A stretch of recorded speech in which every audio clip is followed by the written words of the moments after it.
Bismillahirrahmanirrahim. Assalamualaikum warahmatullahi wabarakatuh. Alhamdulillah alamin, wassalatu wassalamu ala asrafil anbiya'i wal mursalin wa ala alihi wa ashabihi ajmain, amma ba'd. Sebelumnya perkenalkan, saya Irfan Fauzi, NIM 2021111194, kelas S3F UIN Raden Mas Said Surakarta.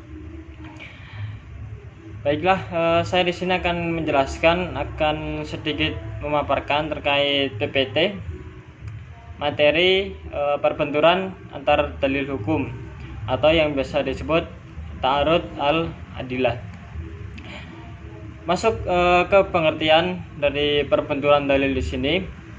Menurut Abdul Wahab Khailaf, secara bahasa ta'arud berarti pertentangan sesuatu dengan sesuatu yang lain.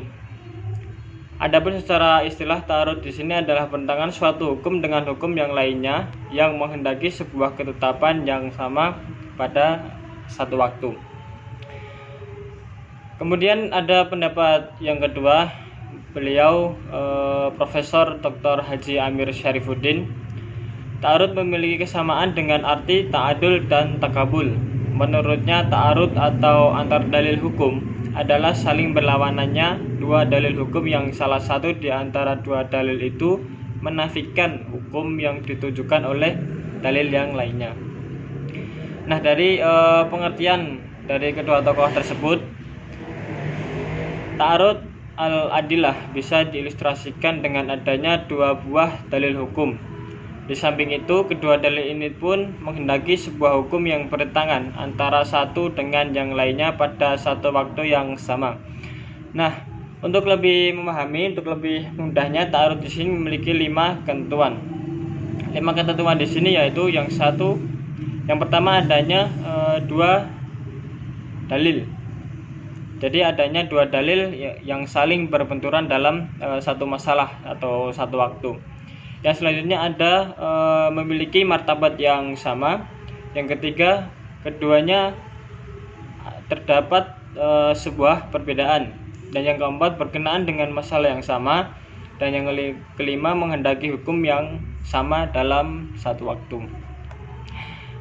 Lalu apa saja macam-macam dari ta'arud al-adilah?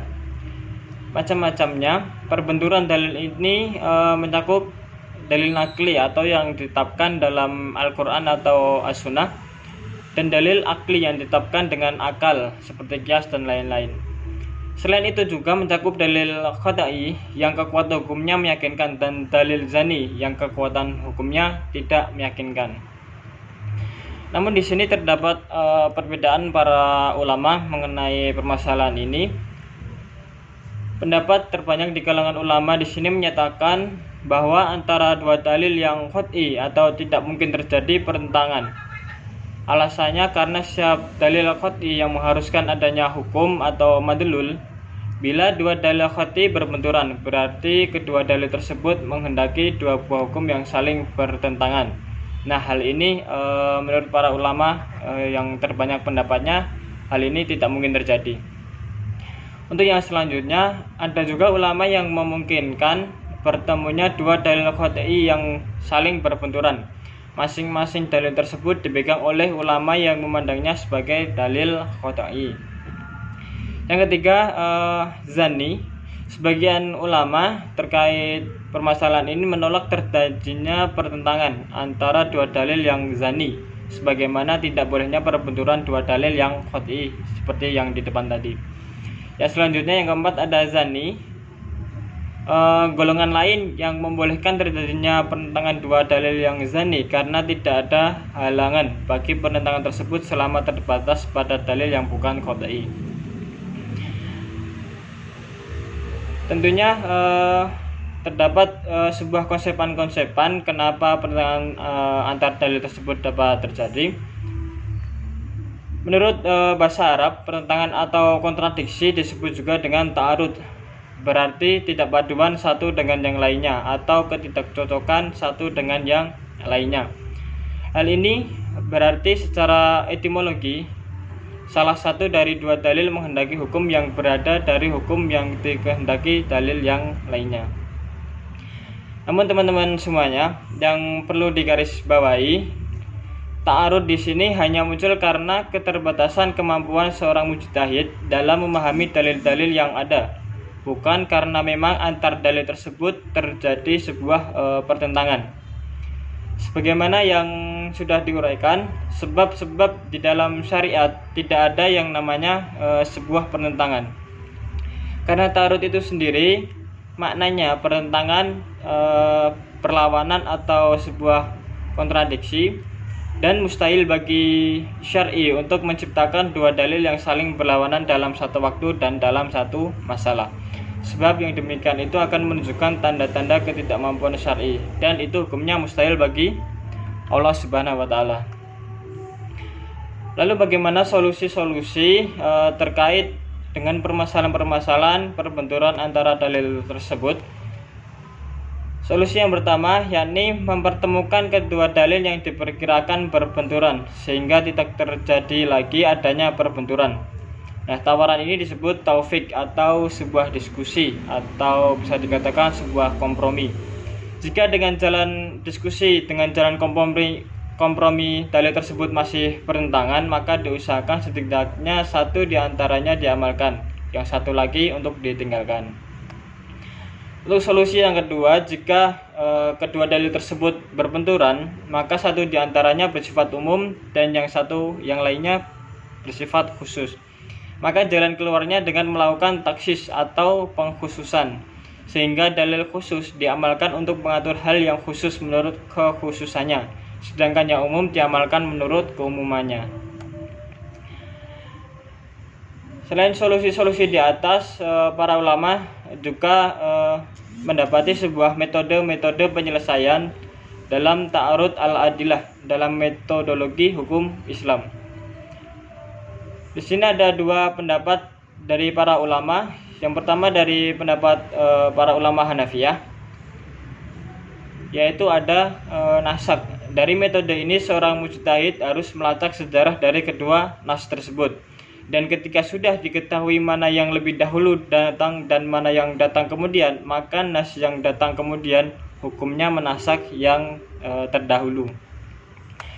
Ini yang selanjutnya ada metode tarjih. Tarjih di sini adalah menguatkan salah satu dari dua dalil yang ada yang bertentangan berdasarkan beberapa qonimah yang mendukung ketetapan tersebut. Apabila dalil yang bertentangan sulit dilacak sejarahnya oleh seorang mujtahid, maka mujtahid tersebut harus mentarjihkan salah satu dalil ketika hal tersebut memungkinkan untuk dilakukan. Yang ketiga ada al-jam wa al-taufiq. Al-jam wa al-taufiq yaitu mengkompromikan atau mendiskusikan dalil-dalil yang bertentangan setelah mengumpulkan keduanya. Hal ini berdasarkan kaidah-kaidah mengamalkan kedua dalil lebih baik daripada meninggalkan atau mengabaikan dalil yang lain. Yang keempat ada tasyahud al-dalilain. Tasyahud al-dalilain adalah langkah terakhir mujtahid yang berarti menggugurkan kedua dalil yang bertentangan dan mencari yang lebih rendah. Hal ini bisa ditempuh apabila dengan ketiga cara di atas tidak dapat atau tidak menemui jalan keluar. Misalnya ada pertentangan antara dua ayat sedang tata cara sebelumnya sangat sulit dipakai, maka langkah yang harus ditempuh adalah mengambil keterangan yang lebih rendah dari Al-Quran, yaitu ada as-sunnah. Yang selanjutnya ada pendapat dari para ulama Syafi'iyah. Yang pertama ada al-jam'u wa al-taufiq. Ketika memungkinkan untuk mendiskusikan, maka sudah seharusnya keduanya diamalkan dan tidak boleh mentarjihkan salah satu di antara keduanya. Yang kedua ada metode tarjih juga. Apabila tidak bisa menggunakan metode al-jamu wal taufiq, seorang mujtahid beranjak pada tanggapan selanjutnya, yaitu tarjih, yakni menguatkan salah satu dari dalil yang ada. Yang ketiga ada nasakh.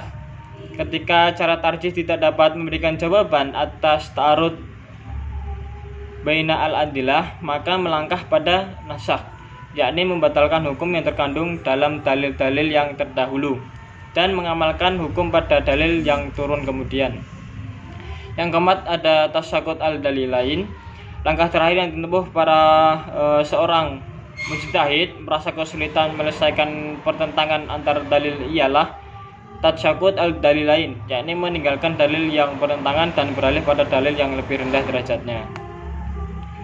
Demikian apa yang dapat saya sampaikan. Mohon maaf apabila ada sesuatu hal yang kurang berkenan dan salah dalam penyampaian.